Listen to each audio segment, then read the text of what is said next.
I would like to welcome you back to my course on life writing and autoethnography. In this video, we're going to start our journey into the mystery of the self with an overview of what life writing is. This is a general introduction just to give you some understanding of the various aspects that come into play when we're doing some life writing.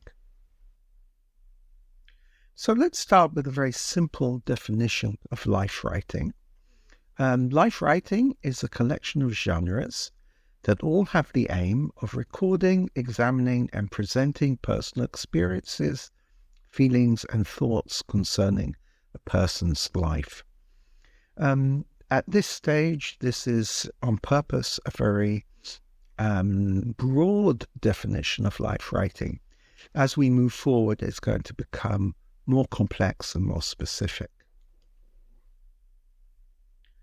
Let's deal with some basics of life writing. First off, there are different aims for life writing. So we'll go through them very shortly, what the different aims are. There are different time periods that life writing can relate to. Life writing can be performed by oneself or by someone else. There are different genres of life writing that fulfill the aims of life writing, and life writing has important social and psychological roles.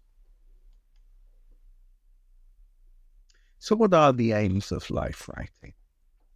Well, basic among the aims is to remember and glorify life that has been lived. This is, I have to admit, not my aim in life writing, but it is the aim of many people when they do life writing. To record life experiences, to understand personal identity, to facilitate emotional clarity concerning personal experience. Please note that 2, 3, and 4 are all data recording activities to help contend with difficult personal experiences. That's a well-being aspect. To provide access and presence for marginalized voices and identities in society. That's a social aspect of life writing, and to understand society. There are different periods of time that life writing can relate to. You could be relating only to daily events, perhaps even a shorter period than that, a meeting you had or a session you had or an experience you had, and you immediately do some writing. It might be a period of your life. Let's say you want to look at a 6-month study abroad experience, or perhaps you want to look at the first year of having a new baby or something like that. It could be life up until a particular point.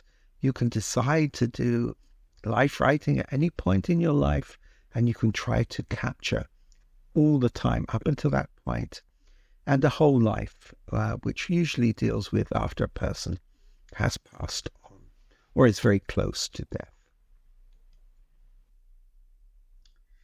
Let's look at some genres of life writing. As I said, there are different genres here. So biography, that usually leads with the whole life or life up to a particular time. It's usually written by somebody else. We do have autobiography, of course, to remember and glorify and understand society and or present marginalized voices. Then we have autobiography, which is written by yourself, and that's also your whole life or life up to a particular point. It's written by yourself. And this is usually to remember or glorify a life. And then we have an obituary, which is once again a whole life. It's written by someone else, and it's to remember and glorify life.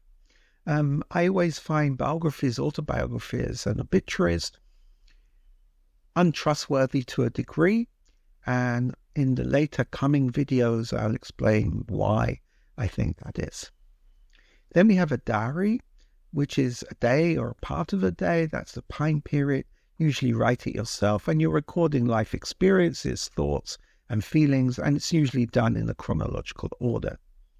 Then we have a journal, which might relate to a day, a week, month, several months. You write it yourself. You also record life experiences, thoughts, and feelings. It's not necessarily chronological.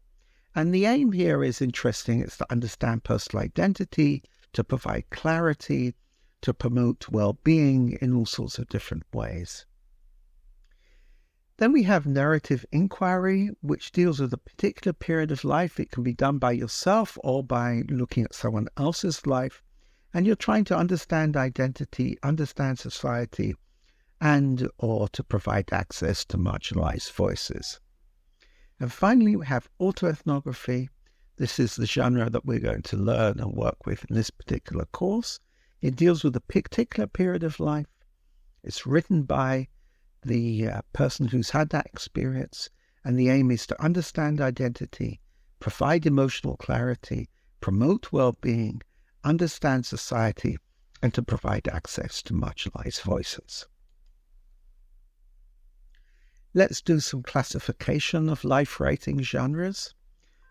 So first off, we have presentational genres, biography, autobiography, and obituaries. Then we have recording genres, like a diary and a journal. And finally, we have research genres like narrative inquiry and autoethnography. The focus of this course is going to be on life writing as a research genre. So the focus of this course is on life writing as a research method that can help a person to gain a deeper appreciation of their own life experiences and to be able to present those to others in the form of an autoethnographic research paper that can help someone else to contend with their own experiences and give insight into another's life in society.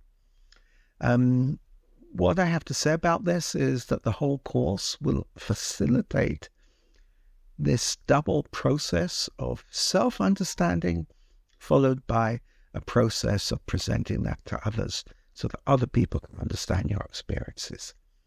I'd like to emphasize that this is a research methods course, and that if you go through the course, it will direct you so that you can write, study yourself, and publish your own poetic autoethnography. And with that, I'd like to say thank you for listening, and I'll see you in the next video.